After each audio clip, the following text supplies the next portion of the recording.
기업시민연구소의 손혜연입니다.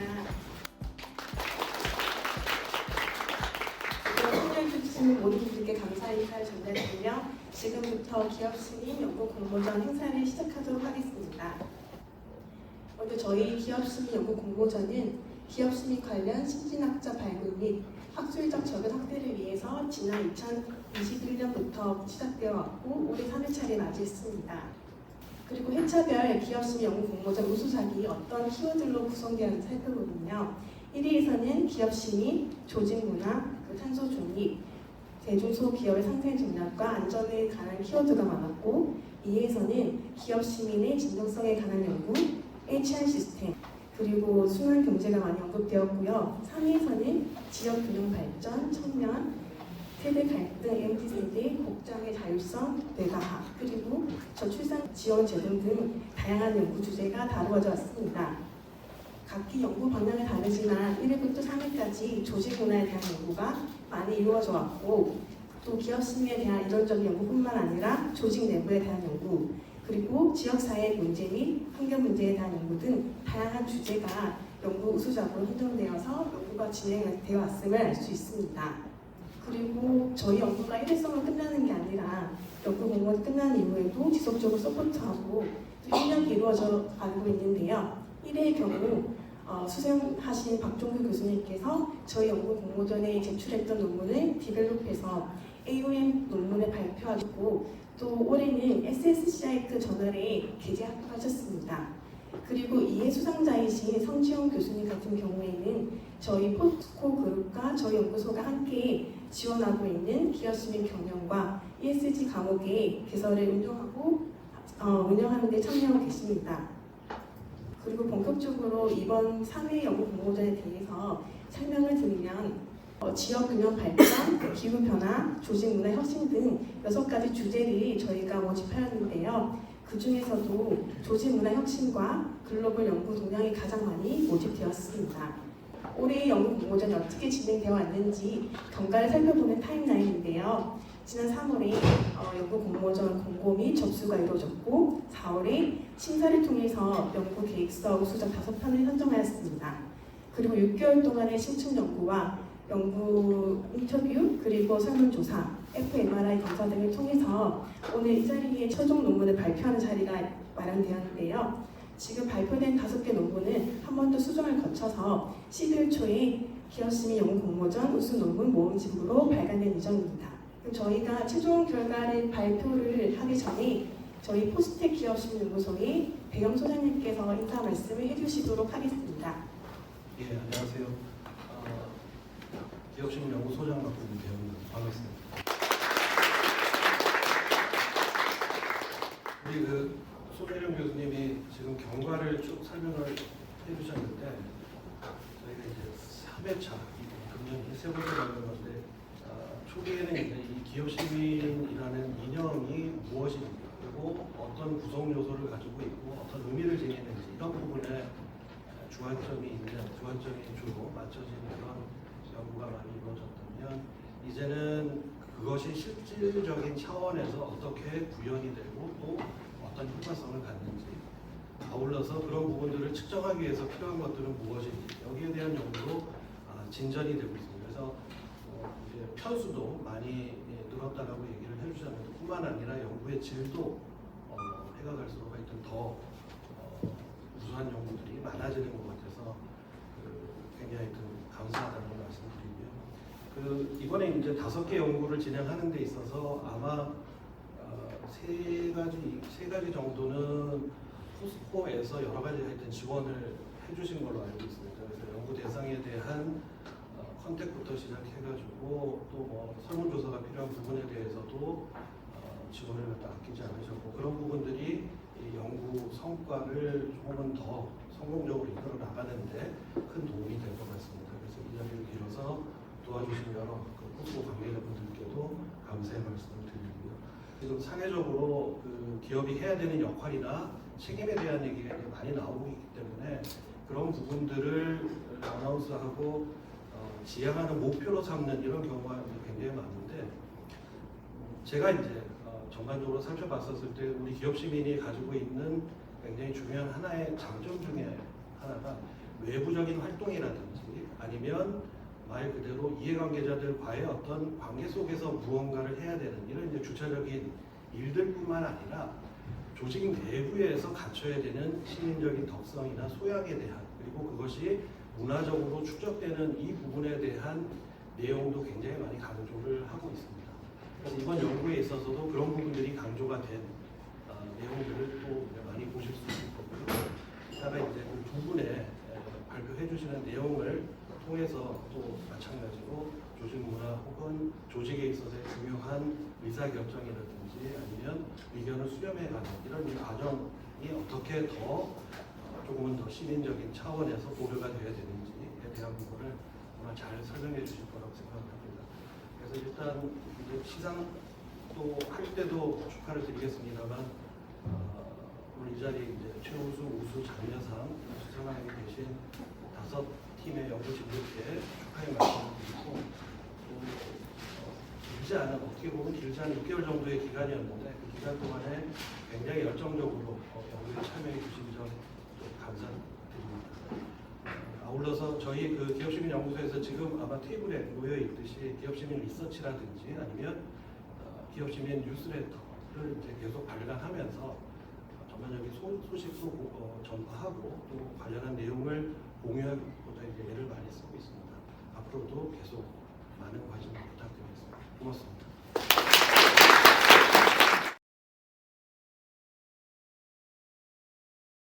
안녕하십니까. 저 성균관대학교 경영학과에서 일하고 있는 김영상 교수라고 하고요. 오늘 이렇게 또 뜻깊은 자리, 또 많이 부족한 연구인데 이렇게 또 좋은 상을 주셔서 너무 감사드리고 또 더 열심히 해야겠다 이런 생각을 들게 합니다. 네, 저희 연구팀은 저를 포함해서 성명은 석사 선생님, 그다음에 오은지 선생님 이렇게 3명에서 같이 연구를 했고요. 네, 제목에서 보실 수 있듯이 저출산 지원 제도의 어떤 효용성에 대해서 저희가 좀 기업 차원에서 어떻게 기여를 할 수 있는지에 대해서 연구를 좀 해보았습니다. 여기 보시면 이거는 이제 월드뱅크에서 최근에 나온 이제 그런 출산율 지도를 보여줍니다. 그래서 빨간색이 지칠수록 출산율이 높은 거거든요. 그러나 이제 파란색을 보면은 저희 나라가 여기 있습니다. 여기 보면 아주 짙죠. 그래서 저희 나라가 사실 거의 꼴찌에 달하고 있거든요. 그래서 2022년 저희 여러 가지 지표가 있긴 한데 그 OECD 지표는 거의 저희가 꼴찌고 어쨌든 그 CIA 팩트 레포트라는 데가 있는데 거기서는 다행히 꼴찌는 아니고 바로 위에 있습니다. 대만이 가장 마지막 순위고 그래서 지금 보시면 저희가 이제 거의 70년부터 쭉 이제 출산율이 4점대에서 점점 내려가고 있죠. 그래서 저도 이제 저출산 이슈가 이제 여러 미디어를 통해서 많이 들었지만 이제 수치를 계속 보니까 상당히 좀 나중에 어떻게 될지 걱정이 많이 되기 시작했습니다. 그래서 2022년 기점으로는 0.78입니다. 그래서 이거는 가임기 여성의 경우 한 15세에서 49세 사이에 이제 가임을 할 수 있는데 평생 동안 날 수 있는 평균 아이 출생아 수라고 생각하시면 되니까요. 0.78이면은 한 사람당 한 명을 안 낳는 경우가 있다는 거죠. 그리고 이제 다른 결과를 보면은 2.1 정도의 출산율이 있어야 지금 현재 인구를 지속할 수 있다고 하거든요. 그래서 저희 나라의 경우는 이제 1대를 좀 내려가고 있기 때문에 과연 이제 몇십 년 후에 또는 100년 후에 과연 저희 나라의 인구가 어떻게 되고 있을지는 상당히 이제 고민이 되는 지점이고 그만큼 이제 고령화는 높아지고 이제 출산율은 적어지기 때문에 역 피라미드에 좀 그것도 열심히 살면 되겠지만 좀 힘든 그런 인구 구조를 예상할 수 있습니다. 그렇다면 기업이 조금 더 선도적으로 이런 저출산 이슈와 같은 기업 시민으로서의 이슈를 어떻게 좀 대응할 수 있을지에 대해서 기업 관점과 제도적 관점으로 좀 연구를 접근해 봤습니다. 그래서 최종적으로는 저희가 발견한 거는 질적 연구에서는 여러 가지 긍정, 부정적인 태도를 발견했지만 동시에 그런 직무와 관련된 그리고 조직 구성원의 구성을 어떻게 할 건지, 배치를 어떻게 할 것인지, 그다음에 조직 분위기와 리더의 중요성을 또 발견했고요. 양적 연구에서는 아까 말씀드린 것처럼 높은 연령 다양성, 그리고 일 가정 양립의 분위기가 이제 중요한 영향을 줄 수 있다. 그다음 저출산제도 활용할 때 중요한 영향을 줄 수 있다는 것을 발견했습니다.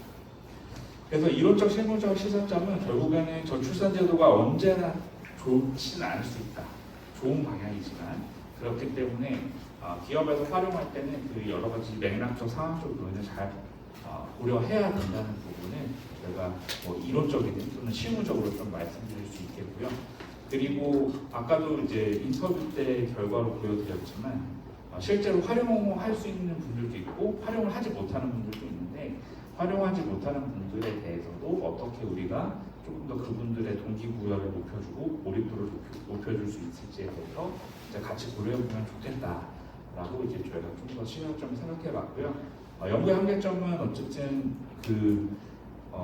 질적 연구에서는 그 남성 리더님도 인터뷰를 했는데 대체적으로 저희가 양적 연구에서는 이제 여성 근로자, 여성 직원을 초점을 뒀기 때문에 남성 직원의 경우는 어떻게 생각하는지는 좀 더 연구를 더 해보면 좋을 것 같고요. 그리고 질적 연구에서 발견한 여러 가지 상황적 요인을 저희가 양적 연구에서는 데이터 한 개로 다 소화해 보지 못했습니다. 그래서 추후 연구로는 그런 부분도 좀 담아보면 좋을 것 같습니다.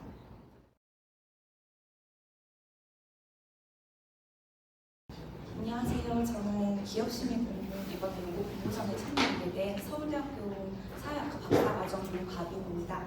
그리고 저랑 같은 자리에 이제 참여하신 분이 이제 서세영 같은 사회학과 박사과정생이시고요. 공동연구진으로 참여하셨습니다. 저희는 이제 세대에 따른 조직 구성원의 심리적 대안인 기업 시민 정신이라는 주제를 가지고 연구를 진행하게 됐습니다. 저희가 먼저 한국 사회 이제 조직 사회에서 어떤 변화를 주목하게 된 사례들이 몇 가지가 있었는데 최근에 그 한국의 경제 발전을 이끌고 또 세계적인 기업으로서 이제 성장을 하는 그 주역으로서 역할을 했던 1955년대에서 64년생 출생인 베이비 부머 세대들이 이제 60대를 맞이하면서 현재 697만 명 정도가 직장에서 은퇴기를 맞이하고 있습니다. 그리고 동시에 95년생 이후 출생인 Z세대들이 조직에 유입되면서 많은 국내 기업 조직 세대의 구성원들이 MZ세대가 60%를 넘는 비중을 차지하게 되었습니다. 그리고 또 다른 변화에 대해서 주목했던 것은 젊은 세대들이 일과 관련된 태도가 사뭇 이전 세대들하고 좀 다르다는 점이었는데요. 베이비부머 세대는 한 직장에 뿌리를 내리고 은퇴할 때까지 오랫동안 다니는 것과 상당히 대조적인 모습을 보이고 있어서 일각에서는 헌신이 없는 세대라는 그런 목소리가 들려오게 되었습니다. 무엇보다 조직 안에서 젊은 세대들의 태도를 복합적으로 설명해주는 하나의 용어가 등장했는데 조용한 퇴사라고 혹시 들어보셨는지 모르겠는데요. 실제로 내가 퇴사를 하겠다 이런 게 아니라 주어진 일에만 충실히 하고 그 이상, 그 이하도 하지 않겠다, 더 노력을 기울이지 않겠다라는 어떤 태도를 의미하는 뜻입니다. 이게 오늘날 우리 부모 세대로부터 시작되는 허슬 문화와는 좀 대조적인데요. 이 허슬 문화라는 거는 내 삶을 직장과 동일시하고 그다음에 최선을 다해서 오랫동안 일하면서 애사심을 갖는 것이 당연하게 여겨지던 그런 문화였습니다. 그런데 이거랑 너무 상반된 이런 조용한 퇴사 문화가 나타나면서 요즘 기업들이 헌신의 위기가 등장하고 있다. 젊은 세대들에게서는 헌신이 사라지고 있고 그다음에 그로 인해서 업무 생산성에도 이제 위기가 오는 것이 아닌지, 그리고 이 회사의 비전과 가치, 그리고 지식들이 승계되지 못하는 어떤 위기감을 느끼고 있기 시작했습니다. 이런 내용들을 종합해 봤을 때 조직 내 여러 세대들이 함께 어울려서 일을 하게 되고 또 상호 존중할 수 있고 이해할 수 있는 문화가 형성되어야 될 것을 알게 되었고요. 그리고 기업의 생존에 있어서도 가장 아주 큰 위협 요소라고 판단되는 이런 젊은 세대 중심의 헌신의 위기를 해결하기 위해서는 좀 더 심층적인 연구가 필요하다고 생각이 들었습니다. 이런 문제의식에 기반해서 저희는 젊은 세대를 중심으로 나타나는 조직 헌신의 형성 위기를 규명하기 위해서 현재 조직 구성원인 MZ세대의 심리적 계약 과정과 기업 시민 정신을 살펴보려고 합니다. 기업 시민 정신은 내부 구성원들의 다양성을 인정하고 존중하는 그런 이념인데요. 이런 정신에 따르면 기업 시민 정신은 조직의 새로운 성장의 방향성이면서 동시에 조직 내 세대 간 화합을 가능하게 할 수 있는 어떤 정신으로 이해될 수 있습니다. 사실 많은 미디어에서도 MZ세대 이렇게 하면서 뭔가 퉁 쳐서 이 세대는 이래 이런 고정관념들이 좀 많고 실제 연구들에서도 MZ세대를 함께 묶어서 설명하는 경우가 많은데 저희 같은 경우는 이 둘 사이는 분명히 다른 사회문화적인 어떤 맥락 속에서 자라왔고 시대적 배경도 다를 수 있기 때문에 다른 정체성을 가지고 있을 것이라는 것을 인지하고 이 둘을 구분해서 이 연구에 반영을 하도록 했는데요. 먼저 M세대는 바로 밀레니얼 세대를 뜻하고 이들은 80년에서 94년까지 출생자를 일컫습니다. 밀레니얼은 핵가족에서 태어나서 부모의 관심과 보호 속에서 성장하고 경제적인 풍요, 기술 발달의 혜택, 민주주의 발전이라는 시대적 특성을 겪었습니다. 그래서 개인주의적이고 민주적인 이런 가치를 내면하고 높은 삶의 질을 상대적으로 추구하는 것으로 나타났습니다. 근데 반면에 Z세대 같은 경우는 95년 이후에 출생자를 의미하는데 지금 한 29살, 28살 정도 될 것 같고요. 이 조직의 신입사원으로 보통 위치하고 있습니다. 이들은 M세대와 유사하게 민주적인 가치를 중요시 여기고 특히 수평적인 문화와 그다음에 능력주의, 공정성 이데올로기를 중요시합니다. 연차나 서열보다는 능력이 우선시되어야 한다는 가치관을 갖고 있습니다. 밀레니얼 세대와 좀 큰 차이를 보였던 것은 이들이 높은 퇴사율을 보이고 이직을 한다는 것입니다. 말 그대로 헌신의 위기를 그대로 보여주고 있는 이런 태도였는데요. 이런 것들이 특징이 나타나는 이유는 이들이 시장에 진입한 시기가 2008년 금융위기 이후라는 것을 생각해 보시면 좀 될 것 같습니다. 이때는 한층 더 높아진 시장의 불확실성이 나타나고 있고 양질을 일자리 놓고 끊임없이 경쟁해야 하는 상황에서 더 불안감이 강화되고 있습니다. 이들은 정년이 보장된 직장에 갈지라도 여기에 남아있는 게 과연 안전한 것인지에 대해서 끊임없이 되묻고 불안감을 갖고 있습니다. 그리고 좀 더 나은 직장을 찾아서 옮겨 다니는 것을 조직에 헌신하는 것보다 좀 더 나은 대안이라고 인지하고 있는 것입니다. 연구를 진행한 결과를 말씀드리면요. MZ세대는 먼저 조직에 무엇을 기대하는가를 살펴봤습니다. 그랬더니 이제 크게 이러한 범주들이 나타났습니다. 그리고 이 범주에 대해서 M세대 그리고 Z세대 각각 다른 이제 응답을 보여주었는데요. 먼저 조직 문화와 의사결정과 관련해서는 이 두 세대 모두 조직 문화에 대한 인식의 공통점은 조직 문화가 시대에 맞춰서 계속 변하고 있고 그리고 내부적으로도 끊임없이 변화에 노력하고 있다. 포스코는 그런 조직인 것 같다라고 굉장히 긍정적으로 생각을 하고 있었습니다. 그리고 밀레니얼 세대와 Z세대 모두 기업이 사회적으로 긍정적인 평판을 갖고 있는 것은 이 조직의 소속감과 자부심과 연계되는 중요한 요소이기 때문에 무엇보다 대외적인 위상이 현재 젊은 세대들 중심으로 증가하는 이런 조직 이탈률을 방지할 수 있는 좋은 방안이고 그다음에 뛰어난 인재를 영입할 수 있는 시장에서 주도권을 가질 수 있는 중요한 요인으로 생각하고 있었습니다. 그렇다면 이런 계약을 심리적으로 체결했다면 이들이 직장 생활을 하면서 어떤 부분에 있어서 조직에게 신뢰를 했는가 이런 것도 제가 확인을 해봤는데요. 이런 조직과 심리적 계약이 형성된 이후에 약속이 충족되었는지 평가하는 과정에서 만약에 이게 조직이 뭔가 위반했다, 나는 이만큼 했는데 조직이 나한테 적정한 피드백이 없었다라고 했을 때 좀 헌신이 감소하는 어떤 태도적인 영향을 확인할 수 있었습니다. 이제 정리를 하면 여러 공통점도 있었지만은 차이점도 좀 뚜렷했는데요. 밀레니얼 세대 같은 경우는 지연된 보상을 계약 내용으로 받아들이고 있었습니다. 그리고 보상의 물질적 요인뿐만 아니라 비물질적인 것도 많이 제공해주는 것들에 대해서 추구하고 있었는데요. 반면 Z세대 같은 경우는 단기적인 보상이나 물질적 보상을 추구하는 경향을 보였습니다. 그리고 성장 목표에서 밀레니얼은 조직 지향성, 그리고 Z세대는 시장 지향성을 보였고요. Z세대에서는 원하는 직무, 시장 트렌드에 부합하는 직무에 배정되지 못할 경우 엑시트 또는 디스로얄티가 좀 증가하고 있는 것으로 나타났습니다. 그래서 결론을 내리면 고조된 시장의 불확실성 및 유연성 환경에 따라서 이 세대별로 생존 전략이 좀 차이가 나는데요. 젊은 세대일수록 한국 사회에서 대표적인 고용제도의 특성이 바로 이 지연된 보상이 세대가 젊어질수록 점차 유효하지 않게 됐다는 것을 확인할 수 있었습니다. 이게 젊은 시절의 노동 생산성에 상응하는 이런 임금을 유예해서 내가 나중에 기업에 오래 남아있을수록 이 근속 연수가 높아질수록 어떤 여러 보상들이 주어지는 이런 지연된 보상에 더 이상 동의를 할 수 없다라고 보는 좀 젊은 세대들이 많아지고 있는 것으로 볼 수 있습니다. 지금까지 발표를 들어주셔서 감사합니다.